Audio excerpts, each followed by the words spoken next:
Calling the meeting to order, please stand for the Pledge of Allegiance. I pledge allegiance to the flag of the United States of America and to the republic for which it stands, one nation, indivisible, with liberty and justice.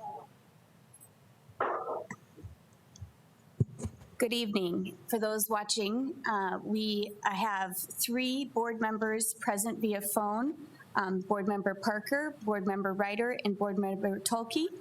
We also have Board Member Baker and myself present, trying to follow the social distancing and allowing for space so that if there is public input, we have less than 10 people in our room.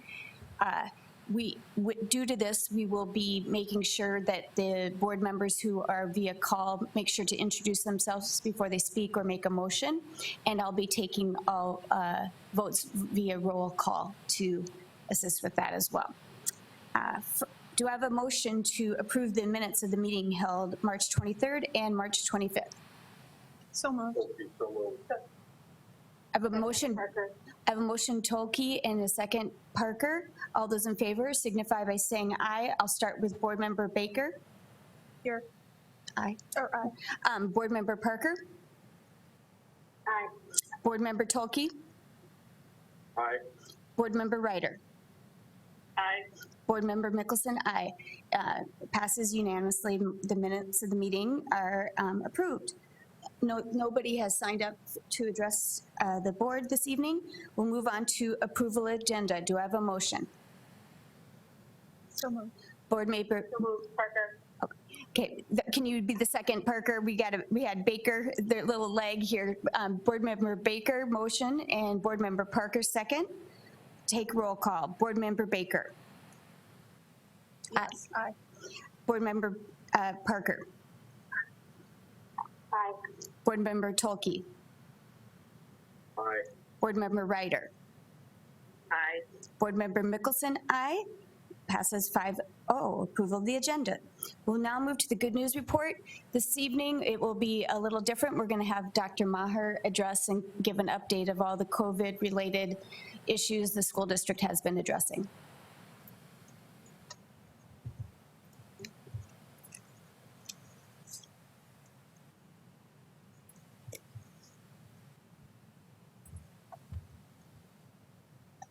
Well, good evening, everybody. It is my pleasure to speak to you tonight. Is the mic not on? There, I turned my mic off for just a minute and shouldn't have done that. I apologize. It's a pleasure to speak to you tonight. I don't know that I'll hit all of the COVID-related issues that we're dealing with, but hopefully I'll highlight as many as I can. And then I'll stand by for questions on any topic, whether I've brought it up or not. It doesn't mean that it shouldn't be discussed here. So please bring up issues that you think that you need some information on. I will stop after I exhaust a topic and see if there are any questions on that topic before I move to another topic, so you don't have to remember it too long. Because typical Brian report, this could get a little lengthy. So I apologize in advance. No sleeping at home. First off, I would say in response to disseminating material, we're working hard with the Multicultural Center and the City of Sioux Falls to help all of our families, regardless of the language spoken. And we're trying to do that to help understand what's going on in our community, more so than just educationally. We're looking at that as part of the ecosystem that is the City of Sioux Falls, and our role, our social responsibility, as much as our academic responsibility in that regard. As you know, we're spiking with the active COVID-19 cases, and as you also know, there are a number of workers from Smithfield who have been bitten by the virus. As you may or may not know, Smithfield is the 4th largest employer in the City of Sioux Falls, and many languages are spoken by Smithfield employees. And many Smithfield employees have students who attend Sioux Falls School District. We want to be a part of the communication process here, and we're pleased to offer any assistance to the city that we can in this regard. We're working to provide some of the communication saturation, I call it, that our community needs at this point. I don't think we're the primary communicator. I just think the city is trying to figure out who has a large reach, who casts a long shadow in this particular area. And as a school district that has 91 languages spoken in the district, we certainly qualify in that regard. So that's kind of a big picture communication with our partners in the city that we're talking about right now. I'll go more into the food distribution and the distribution of school resources later. So if you're wondering, do those two overlap? They do. But I wanted to get that first piece out there where we're really doing our best to help the community in terms of getting the communication out, where there are language barriers, there are cultural barriers, and there are issues that we deal with on a daily basis, or maybe we can be a resource for the community in terms of communicating. That exhausts my first topic. Any questions?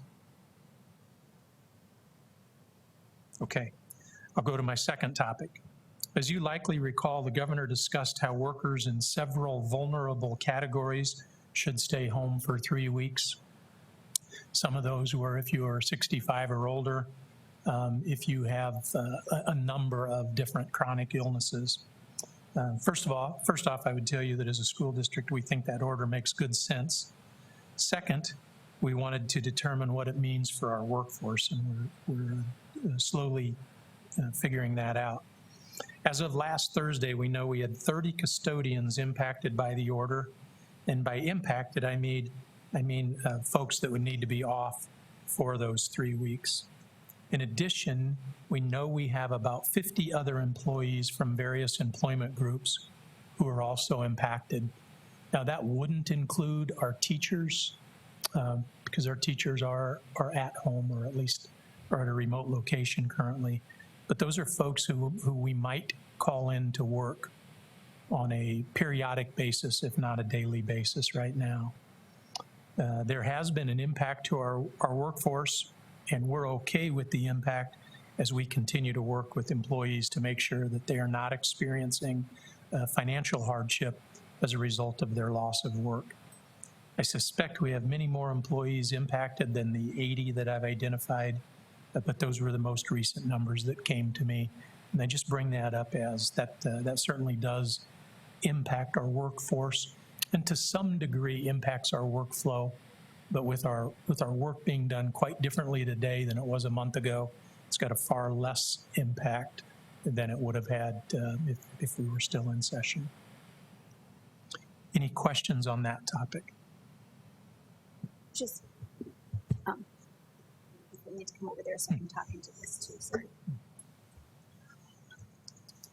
My question would be, if someone's at home or they have an employee that they know that maybe has questions, should they just reach out to their representative from their group to get that through Becky? Because I know Becky's probably being flooded with questions and so forth.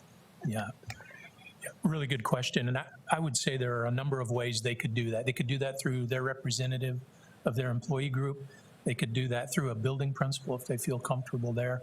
They could ask information directly of human resources. I know that's happening in great volume right now. And you're right, Becky Dorman and her staff are flooded. While the workflow has decreased for a lot of different work groups, not so in human resources. They are flooded. So those would be the 3 ways I would say immediately. I would throw a supervisor in as well. So a supervisor, a building principal, a representative from an employee group, or directly to human resources. Food distribution. This is not a topic that's near and dear to our heart. Food distribution still remains at the levels that I had talked about with you 2 weeks ago. As you recall, we started out providing meals at 6 locations in the district. We thought we would just do what we were doing in the summer, what we were accustomed to doing. And we realized very quickly that that wasn't going to be enough.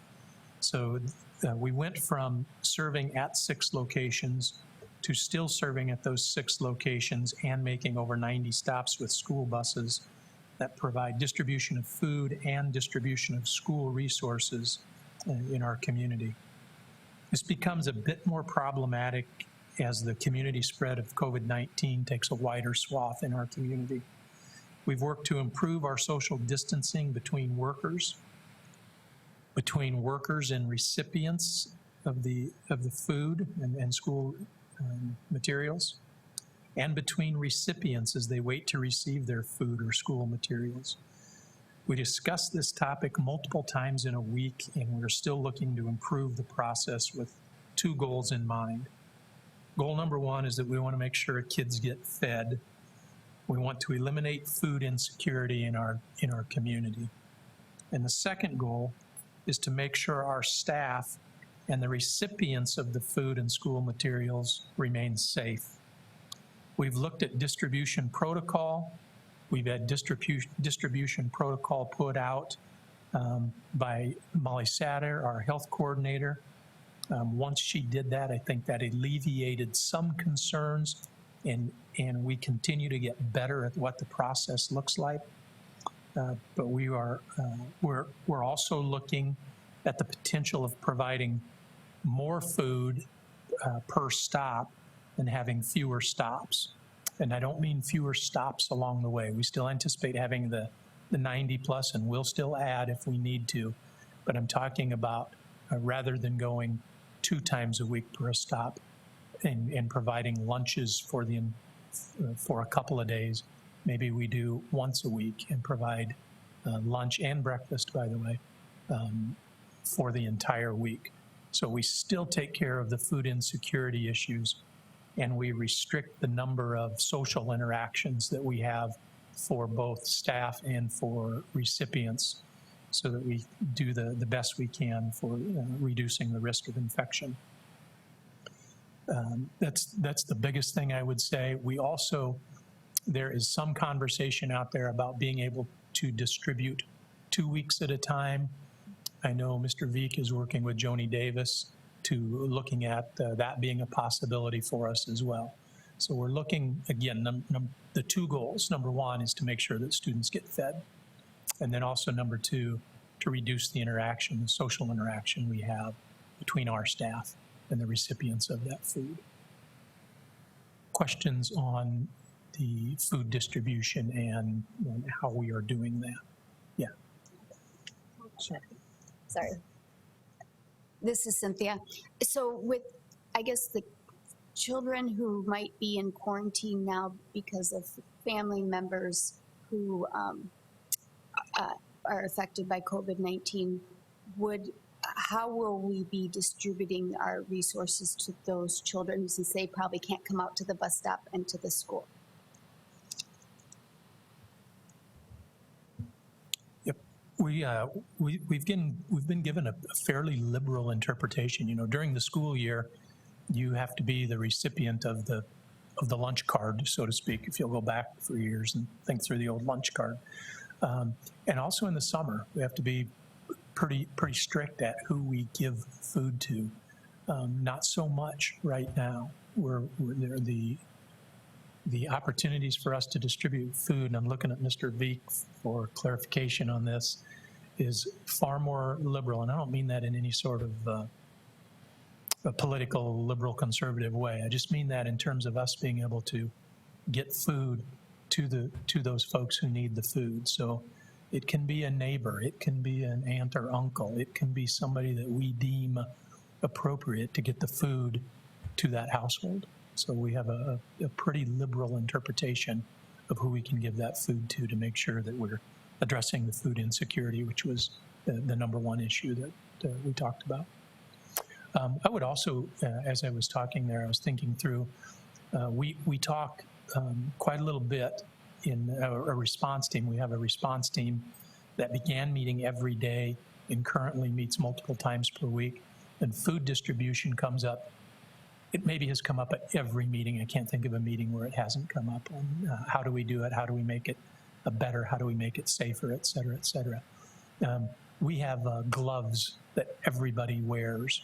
We have opportunities for folks to wear masks if they want to. We're looking at the way we take the food off the bus and get it to the recipients. I was going to say to students, but it's not always a student. So we look at the social distancing, and we've come a long ways from early on having folks on those trips who wanted to get off and give hugs and and had folks on the other end who wanted to receive hugs. Just a week or a week and a half ago, we had somebody bring on big stuffed animals that we began giving hugs. And imagine that, we'd have dozens or hundreds giving the same stuffed animal hugs. We put an end to that. I mean, all done with purity of thought in mind, but we can't do those things right now. So we're looking at how are our folks dressed? What are they doing in terms of social distancing? What are we doing to make the environment as safe as it can be so that we can attain goal number one, which is to take care of the food insecurity that we have in our community. Any other questions on food distribution? No, just some observation. You're doing a great job of keeping those kids fed, reducing the frequency to keep everybody safe, and then that generous giving of the food. So just really clear that all hands are on board making that happen in a very thorough way and conscientious way. You know, Nan, as you say that too, I need to give credit to a lot of places on this. Number one, nowhere in our district have I heard we shouldn't do that, or we can't do that, or we won't do that. I haven't heard that from an employee perspective. I haven't heard it from a board perspective, which makes this easy for me. I haven't heard it from a government perspective. Nobody has thrown up a barrier. So this has been the easy thing to do. It's definitely the right thing to do, but it has been an easy thing to do as well. So thanks for that. Another topic I'll bring up is one, I don't know if you've heard about this yet or not, but it's graduation.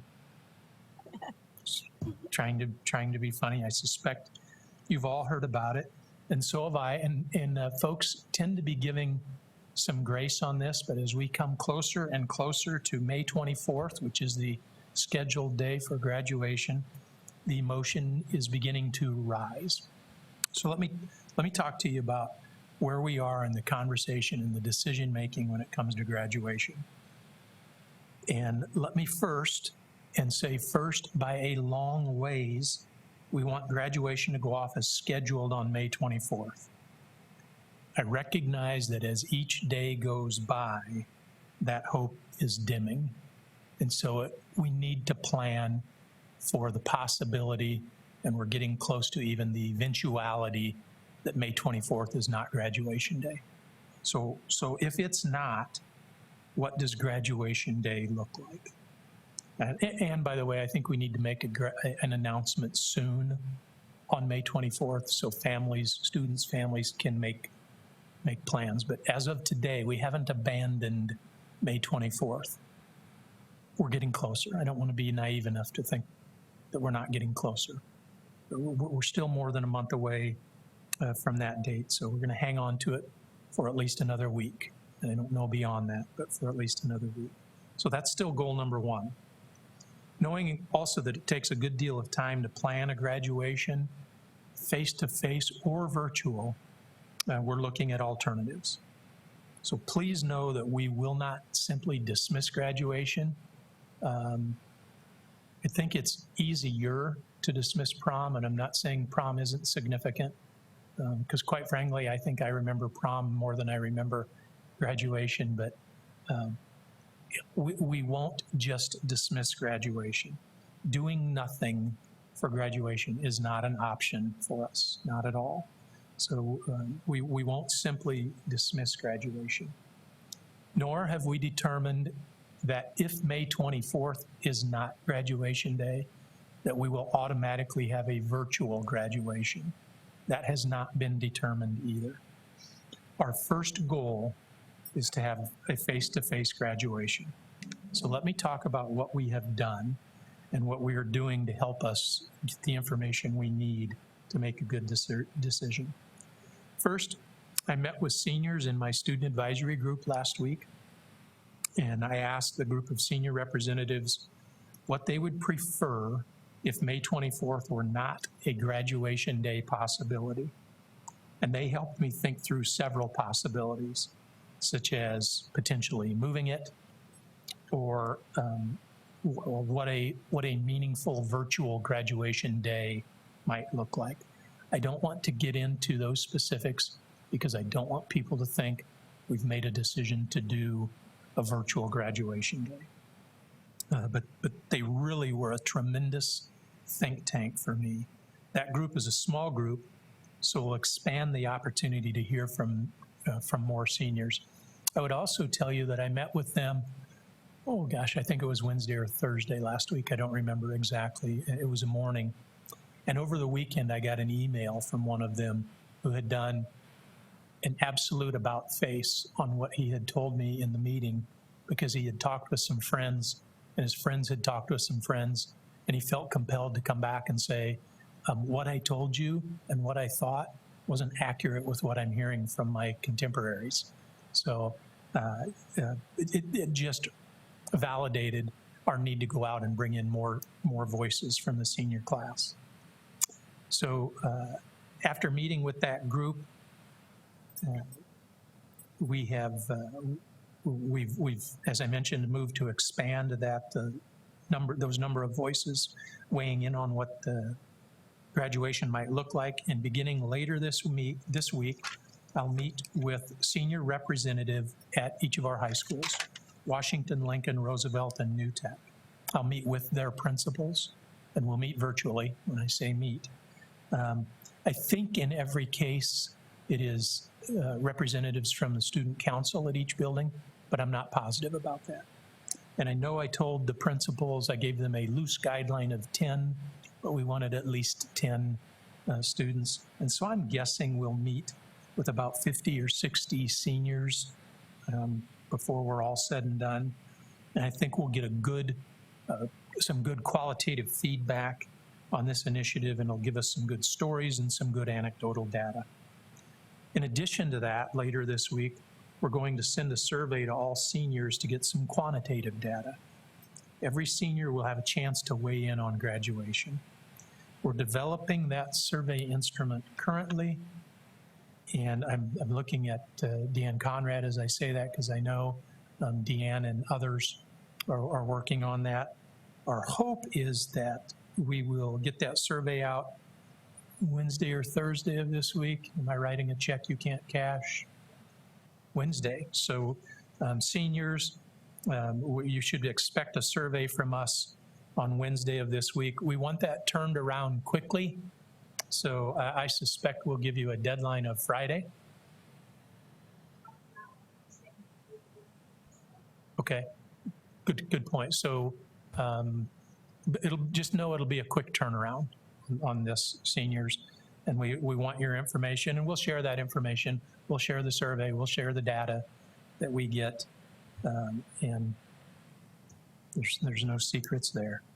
Also, we'll be working with our partners at Sanford, Navarra, and the City Health Department to see what makes sense. We'll definitely need to balance the emotion of having a face-to-face graduation ceremony with the health risks that are involved with the potential spread to students, to staff, and certainly to our community.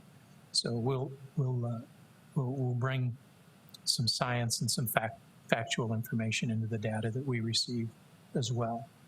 Once we do all that, we'll be in a better position to make a decision that best honors our graduating seniors. Please know that graduating in a face-to-face environment is still my goal. I will be surprised if it isn't what our data shows once we have that completed. But the fact that it's my goal doesn't mean it's a realistic goal. But we haven't abandoned that at this point. There may well be more fact-finding that we need to do. For example, I would love to figure out a way to involve family members. And I even hesitate to say that because I don't know that we'll be able to do that yet, or that we're going to do that yet. So I don't want to promise something that we're not going to do. But we will give every senior an opportunity to weigh in, and I'm sure many of the seniors are watching this live. But as this information gets out, please weigh in. I want to know what your thoughts are and what we can do to honor you. Also, for the parents who might get this information, please know that I realize that the graduation ceremony, in many ways, is for the parents. And so many other things we do are for the student. But that graduation ceremony, as a father of 3 who have gone through it, I know that's an incredibly important time for parents. So we'll do all we can to make graduation, number one, a reality, and make it meaningful. Whether that's in person or virtual, we will do our best to make it meaningful for the graduating seniors and for the families of the graduating seniors. My hope is that it's face-to-face. We'll see. Questions on that?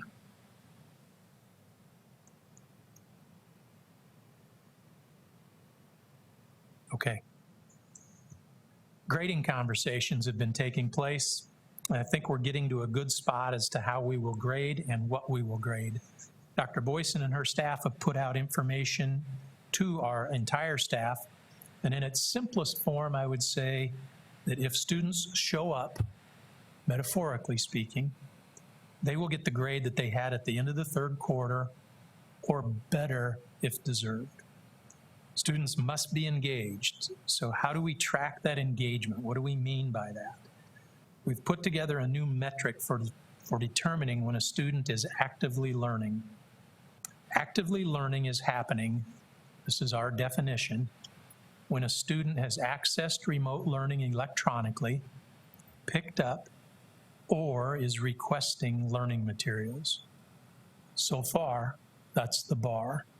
It's a pretty low bar, but we want that involvement from our students, and so far, that is the bar for actively learning.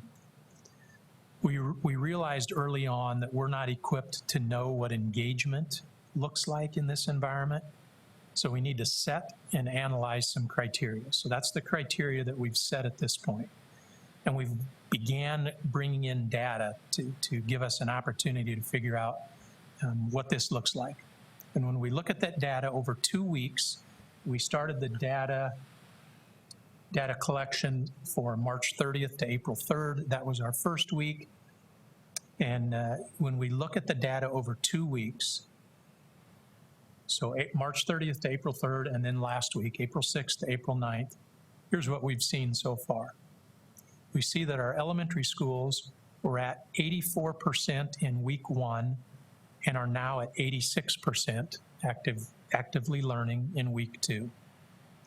Our middle schools were at 73% in week 1 and are now at 85% in week 2. And our high schools were at 90% in week 1 and are now at 93% in week 2. You'll notice that every grade level, every gradation there has improved week over week. And I think there are several reasons for that. One is I think we are getting more serious about you have to be involved. You don't even have to really do a lot, quite frankly, but you have to be involved. And so I think that message is getting out there. And I made the analogy when I first saw this information. By the way, I just got this information this morning, and I was somewhat amazed at the percentages that I was looking at. So I made the analogy that the numbers seem to correlate to our district attendance numbers. I made that analogy this afternoon. And so Doug Morrison, unbeknownst to me, was listening to what I said, and Doug went and did what Doug does. He found out more information. And what Doug did was he went and grabbed our state report card and found out that there are 2 attendance indicators on our state report card. And there is indeed a reason to think that there might be a relationship in the numbers. The first attendance indicator in our state report card is for students attending 90% or more days that have attended at least 15 consecutive days in our district. And our district average on that indicator is 91%. The second indicator is chronic absenteeism, which measures the percentage of students that have attended more than 10 days and have missed 10% or more enrolled days in the school year. And our district average on that indicator is 18%. So you see the two numbers there, 10% and 18%. Without getting overly complex, but yet I thought it was important to think about as we think through this new actively learning metric. Yet knowing that we're challenging our teachers and principals to engage students. I send out a weekly message, and almost every week I talk to our teachers about engaging our students, but I don't tell them how. I just expect them to do that. And we talk to our principals in the same manner. And I'll overlay, I want them to get our kids to think, keep them engaged and get them to think. That's really my challenge to our teachers. And I will overlay all of that data that I've already shared with one more data point, and that data point is mobility. District-wide, we have a mobility rate of approximately 15%, with many of our title schools being over 20% mobility, meaning that finding and engaging students is a challenge for us even without the COVID-19 situation. That is a challenge for us day after day in a normal school year.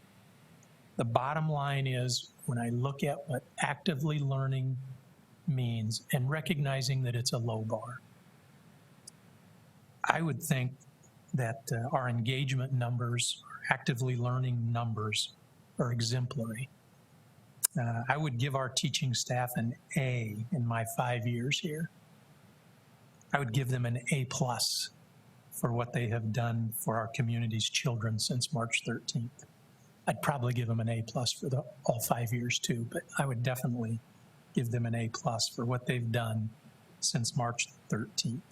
I just tremendous. And again, I recognize the low bar here. This is an environment our teachers were not prepared for, our students and families were not prepared for, and our administrators weren't prepared for. To begin to put some numbers to what does that look like versus just throwing our hands up in the air and just living day to day, I think is, well, exemplary is the word that dug through my way and one that I've thrown your way. Any questions on grading and what actively learning is and our attendance? That's a lot of stuff I just threw at you there. In addition to the active learning that takes place in the classroom and now. So they can hear you too. Sure. Sorry. Well, when we talk about actively learning, really should be a broad definition to the extent that these kids are having social challenges right now for them. Yeah, we're talking just the mental challenges in terms of the world news. They're coping, with this huge disruption in their individual lives. So there's a lot of active learning that's taking place just given what COVID means and how that disruption is really impacting them personally, the teachers, their neighbors. So given that's in play, in addition to what the expectations are to continue to learn out of a book, I think having the bar where it's at is really prudent given the totality of what we're facing as a world and what impact this will have lifelong for us, for our kids. So I think it's very sensitive given the issues, given the crisis, given this huge disruption. Well stated, I agree. I'll give Dr. Boyson and her staff and Doug Morrison and his staff just great kudos for putting all those numbers together and bringing that. And we will continue to look at that week over week. Okay, the next topic, and if you're wondering, the last topic for me is what about makeup days? You'll recall that we missed a day for snow in January. And when we missed the first 3 days of the COVID-19 outbreak, I said consider those 3 days as you would consider a weather-related absence. So that totals 4 days that students and staff could make up. It has long been our district stance to make up what we miss. I think that is a really good rule of thumb. Been very careful in the past not to deviate from that or not deviate from that very much, because we don't want to set the precedent of not making that time up. However, just as this is a really strange time, a really strange sequence of events, I would recommend we break from that practice this year. I will be recommending to you, to the board, in a subsequent board meeting, that we do not make up any of the 4 days we have missed. To be clear, I will recommend that May 20th is the last day for students and May 21st is the last day for staff. You need not to respond to that recommendation tonight, and as it will come to you in a future board meeting. So with that, I'll stand by for any questions.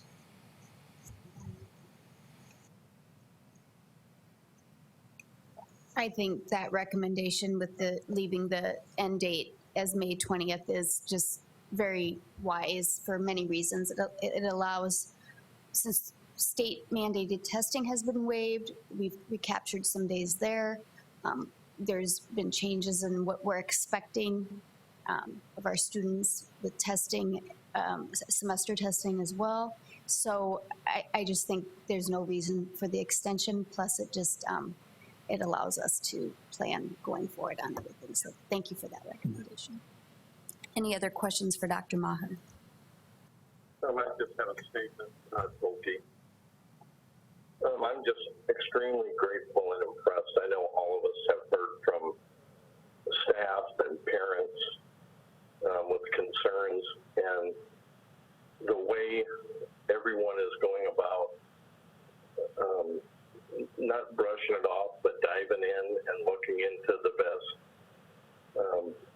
outcome. I'm just really grateful for the amount of work that everybody's put in, and I want to thank you for that. Thank you.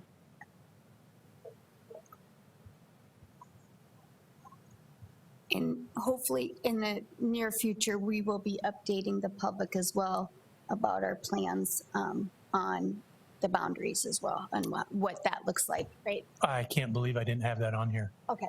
Yeah. Do you want to talk on that? Yeah. Okay. Yeah, I absolute miss on my part there, and I was asked about this during a media briefing this afternoon. We are putting together a plan that would re-engage the community in the boundary conversation, and it would be my hope that we can still meet the June deadline. If you think about this with the end in mind and back it up. It would also be my hope, and I think we're figuring out that we can do this in a meaningful way using technology to still allow the public to weigh in. They'll weigh in from home or somewhere other than one of our 5 middle schools, but we'll still be able to have that opportunity for folks to weigh in. We think we can match the 5 opportunities. It is also our hope to culminate that with a one-time reconvening of the task force to bring that full circle and to kind of put a bow on that community input and then hand that off to the board. I don't remember. I have the dates they're boggling my mind right now. Somewhere at the end of May, if not in the end of May, at the beginning of June, that still gives you as a board an opportunity to look through the recommendations that have come through the community, that have come through the task force, and ultimately have worked their way to this table for your ratification. So that will still be our goal, to meet that June 30 deadline. And we think we can do that. We think we can do it in a meaningful way. It won't be a face-to-face way. And there are a number of reasons for continuing that at this point. One is, I think we've started it. I think we were at a logical stopping point. It was right before we started the community meetings. I think we can get right back into that and not skip a beat. The problem is it won't be face-to-face. So if you wanted to say your piece in front of an audience, that part will go away. But to have anybody engaged that wants to be engaged, I think we're actually going to make it a little easier, because you can do it from the comfort of your home to be able to do this. I wanted to be careful for a while. We thought maybe we shouldn't do this with the coronavirus going on, and we wanted to be very mindful of the stress that comes with dealing with this as a community. And certainly as a school district, we're not immune to that stress. But I also think if we can move forward, it gives us something meaningful to do as a school district, and we can still hit that June 30 deadline. Also, we need to be done with the boundary process so that we can wrestle with such issues as open enrollment in the fall. And believe it or not, we have to have those wrapped up by the end of November or 1st of December, somewhere right in there. And all of these things require some time. So on the one hand, you know, I've said all along, well, we have some time. Time is on our side. We've let a month or so lapse. I think we can begin to renew that issue and doing it in a meaningful way and still give the community and the board the time and the space they need to come up with a logical conclusion. So I'm glad you brought that up. That is definitely something we're looking at continuing the process.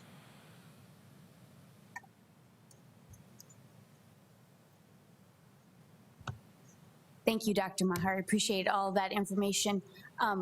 Will some of that be going out in like our email communication to families as well?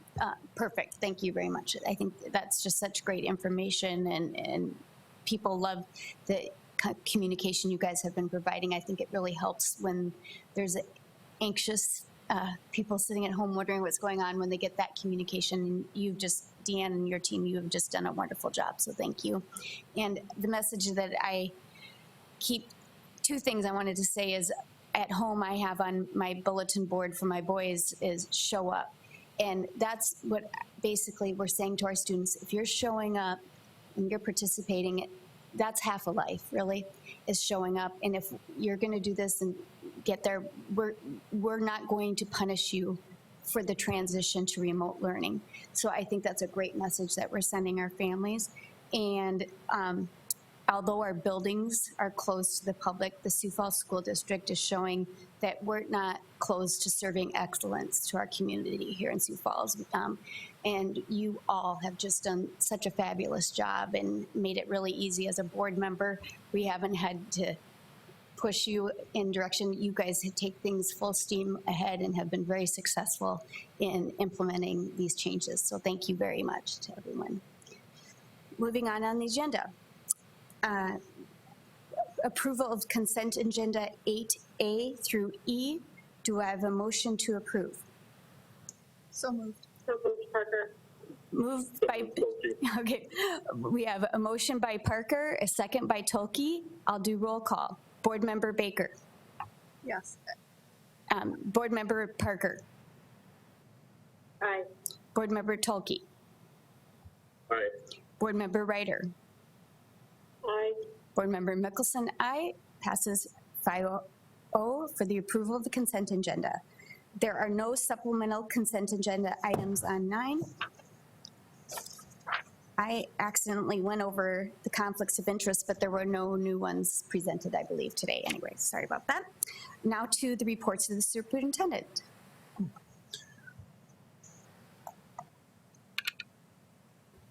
So we go straight to Teresa. All right, good evening. Tonight, we have 2 board reports. The first one is the K-12 math curriculum study. The math curriculum study began September 2018 and ran through March 2020, so 18 months. We've been working on this new math curriculum that will be implemented next, with your approval, next fall. We had over 120 people involved, including general ed, special education teachers, EL English language teachers, instructional coaches, parents, administrators, and community members. The curriculum aligns with the South Dakota math standards and practices from the National Council of Teachers and Mathematics. The K-12 mathematical goals that we have aligned are students will demonstrate understanding of mathematical patterns and relationships. They'll communicate mathematically, verbally, numerically, symbolically, and graphically. They'll demonstrate computational fluency, apply flexible and creative problem solving, and engage in mathematical discourse to strengthen their understanding. The elementary priorities are rigorous and engaging inquiry-based program, structure for interventions for students with unfinished learning, and the materials we are recommending is investigative 3 in number, data, and space, and that's our current curriculum, and we're using the updated version for that. We're adding the Bridges Intervention Math Program and hands-on math in 1 and 2 for our RISE students. At middle school, the priorities are to develop common curriculum for Tier 1 that can be diversified for EL students, general math and accelerated math, define interventions for Tier 2 students, identify appropriate resources for special education students who are in resource mathematics. The materials for middle school are illustrative math for that Tier 1, that core instruction, Dreambox learning for our small group interventions through Power Math, number words for our resource math students, and moving with math is another curriculum that will be utilized for resource math, and hands-on math 2 and teacher to the standards of math curriculum plus attainment for our RISE students at middle school level. At high school, we really looked at providing supports for all students to meet those new graduation requirements. They need 3 math credits to graduate, and Sioux Falls School District offers 25 different math courses at the high school level. So really looking at how we can expand that to provide opportunities for all students, including students that struggle and those on that advanced track. So our new courses are pre-algebra, investigative algebra 1, applied math, college prep, and college algebra. The recommended materials at the high school level is ALEX, and it's an online coursework for most high school students that support them as they move through that coursework, and we've piloted that program this year, and it's had great reviews from students and staff. Pearson materials are for AP Stats, Consumer Math, Applied Math, supportive coursework for students with disabilities, and Cengage materials for accelerated pre-calc and AP Calculus. And Glencoe text for the resource Consumer Math and attainment materials for RISE. The cost for the new implementation for general education is $3.7 million, and for special ed, it's $295,000. In summary, after 18 months of study, the district curriculum review is recommending instructional materials from a very number of publishers, subcommittees at the elementary, middle, and high school levels focused on ensuring there were resources to support interventions for students who struggle, as well as resources to challenge students who excel. As a result of the study, additional courses will be added to the high school math offerings to support the new graduation requirements and to provide options for all students. With that, the recommendation is to approve the K-12 math curriculum adoption. I'll stand by for any questions. Maybe I'll just ask it and you can repeat it so we don't have to move it back and forth so the people at home. But when I asked you this question, I just find it very interesting that how much the college algebra took off at Lincoln through the pilot and how that's going to be offered. So if you could explain that a little bit. Right. The question was college algebra. And college algebra was offered this year, the first time at Lincoln High School, and we had 60 students take that opportunity, and it's dual credit through USD. And we are expanding that opportunity to the other high schools for next year. And so it really does show that there is a desire out there for kids, and we're able to meet that. So. Any other questions for Dr. Boyson? All right. No other questions? Thank Okay. you. All right. We need approval? Yeah. Do I need to do it back here maybe for that? Sorry. So they can hear me. Thank you. I have a motion from Board Member Baker to approve the K-12 mathematics curriculum adoption. Do I have a second? second Ryder. Motion from Baker, second from Ryder. All those in favor, I'll do roll call again. Board Member Baker. Aye. Board Member Parker. Aye. Board Member Tolke. Aye. Board Member Ryder. Aye. Mickelson, aye. It passes 5-0. Thank you.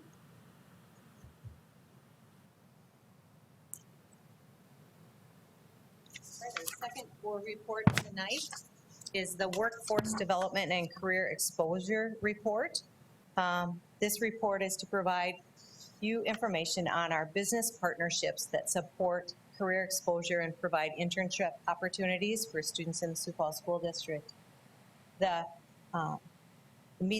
workforce development and internship programs support our district priority Area 1 student outcomes and priority statement 1 of our strategic plan.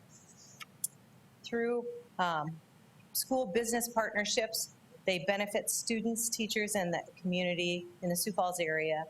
And the Sioux Falls businesses have been eager to provide this opportunity for job shadows and internships for high school students. Local businesses realize the importance of connecting with students early, as these young adults are our future workforce in the Sioux Falls area, whether immediately after school or upon completion of post-secondary. Over the last 2 years, the Sioux Falls District has developed partnerships that provide financial assistance for dual credit coursework, career exposure, student job shadow experiences, and internship opportunities for juniors and seniors. Tonight I'll highlight 4 different programs that we've developed throughout the year with business partnerships. Our first one is the Avera Academy. It's a collaborative partnership between Avera, Sioux Falls School District, and Southeast Technical Institute. The Academy supports 24 students annually. The Academy includes a menu of courses for students to simultaneously complete a high school diploma and dual coursework out at STI. And they work towards that post-secondary degree in health care and related fields. Avera provides the funding for 24 students, that dual credit funding. They have a career coach to help support the students as they go through that coursework, and they offer opportunities on Friday mornings to be in various healthcare environments to see what might be the right fit for them. And so that was a program that was started this last year and will continue into next year. The second program is a career internship program that was developed in partnership with the Department of Labor and Regulation, and we started that in January of 2018. The Department of Labor and Regulation provide 4 career advisors, 1 at each high school in the Sioux Falls School District. The career advisors help develop internship opportunities in the community, and they work with students on soft skills and support the businesses as they develop that internship program. During the 2019-20 school year, we've had 69 students participate in that program. And that program is taking on a different lens for next year as those career advisors expand their exposure out into the surrounding communities also.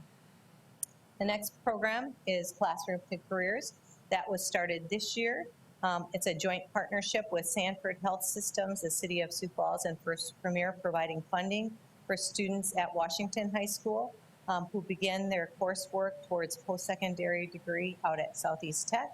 The difference with this and Avera Academy is the coursework for the students is on campus at Washington. So the Southeast Tech instructor is providing that instruction on our campus.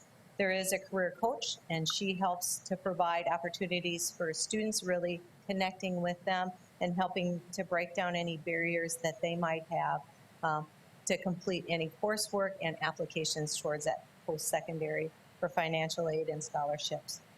The program's designed to give chance the students to see themselves as post-secondary students and develop and take charge of their future goals. And the fourth one, I said 4, we have 5 programs, I'm sorry. The next one is Career Connections, and this is a developing program with the Sioux Falls Development Foundation. It's still, it's slated to start next fall. And so really working with them to bring in 60 students for next year. Right now, we have 42 that have completed that application, and our counselors in our buildings are still working to fill up the rest of those positions for students. COVID-19 kind of interfered, and so really reaching out to them. But the Career Connections is meant to be a clearinghouse for the Sioux Falls businesses, so that way it's a one-stop shop where a business can say, we're interested. For next year, we have 6 businesses that have provided financial support for these students. City of Sioux Falls, First Premier, Gage Brothers, Grand Prairie, Mid-Continent Communications, and Sanford Health Systems. Again, I said 60 students will have the opportunity to take dual credit through Career Tech Academy, Community College of Sioux Falls, or Southeast Tech. And so it really broadens that scope of opportunity for students. Again, they have a career advisor, and that career advisor will work really closely with the students to help find out what it is they need. The program looks a little bit different, as on Fridays, the students will be, the first semester, they will spend 2 weeks at each one of these businesses, the 6 businesses that provided funding. They'll spend 2 weeks at each one of those businesses exploring opportunities. Second semester, the students will spend a whole semester at the business that they chose, and recognizing that there's all types of career opportunities in every business, whether it's IT, HR, on the floor, in the business office, there's all kinds of opportunities for students. So that's a new opportunity. We're excited to work with the Sioux Falls Development Foundation as that moves forward. And the last one is Raven Rise. Raven was our first business that developed this model, and really they've done a great job with mentoring students in their programs. And Raven Rise stands for Raven Impacting Students to Excel, and worked with them to the best in class model. The Raven Rise program provides internship experiences to develop employability skills, to explore career opportunities. They take 6 to 10 students annually, and within that program they have a mentor, and that mentor helps to make sure that they're meeting their obligations within there, but also it's that person to give them the feedback. It's not their boss, but it's a mentor within the program.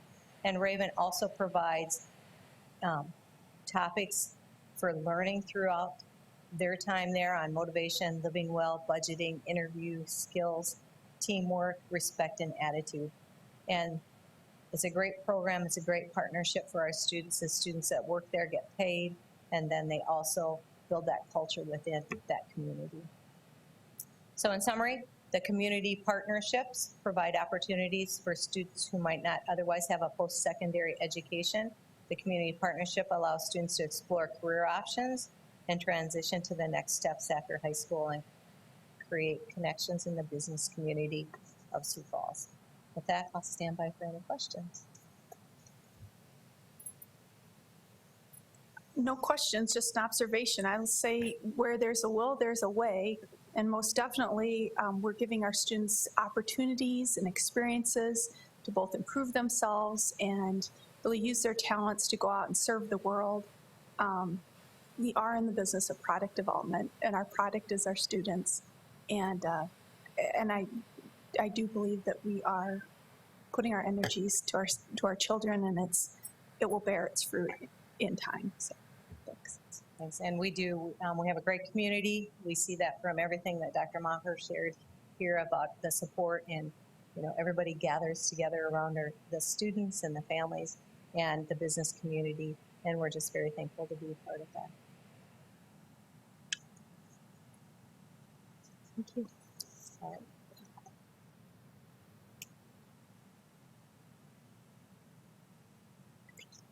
Thank you, Teresa. Any other questions for Dr. Boyson? I echo what Nan said and just say, just these programs alone have over 188 student opportunities. And I know there's other smaller opportunities that we have, like with our teachers program and with the building, I can't think of the home builders and Coda. AGC, yeah, and all that. It's just such a great experience for these children to have this opportunity to do that. So thank you for working hard to get these programs and keep them successful. Community effort, thank you. Do I have a motion to approve the report? So moved.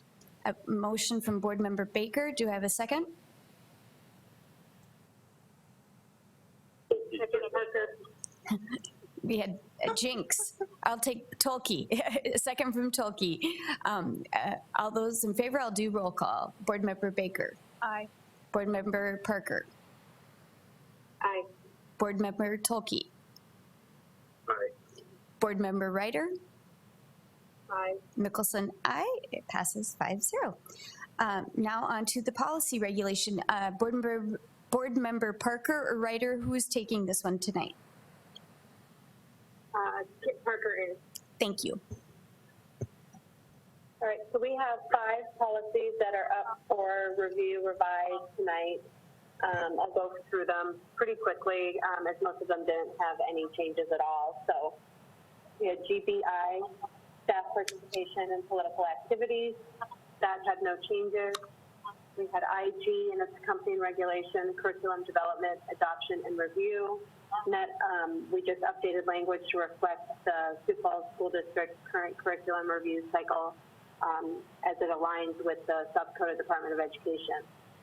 We have ILD, student surveys, protection of pupil rights, no changes. JIH, student interrogations, searches, and arrests, no changes. And JK and its accompanying regulation, student discipline, suspension, and expulsion, no changes. So I would move to approve the review revision of the above policies.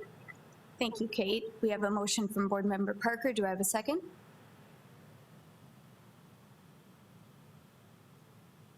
I'll second. Board Member Baker, seconds. I'll do roll call. Board Member Baker. Aye. Board Member Parker. Aye. Board Member Tolkey. Aye. Board Member Ryder. Aye. And Board Member Mickelson. Aye. Passes 5-0. Anything else for the good of the board? Seeing none, do I have a motion for adjournment? So moved. Board Member Baker moves to adjourn. Do I have a second? Second, Ryder. Second, Parker. A second from Ryder. Board Member Baker. Aye. Board Member Parker. Aye. Board Member Tolkey. Aye. Board Member Ryder. Aye. And Board Member Mickelson. We are adjourned. Thank you.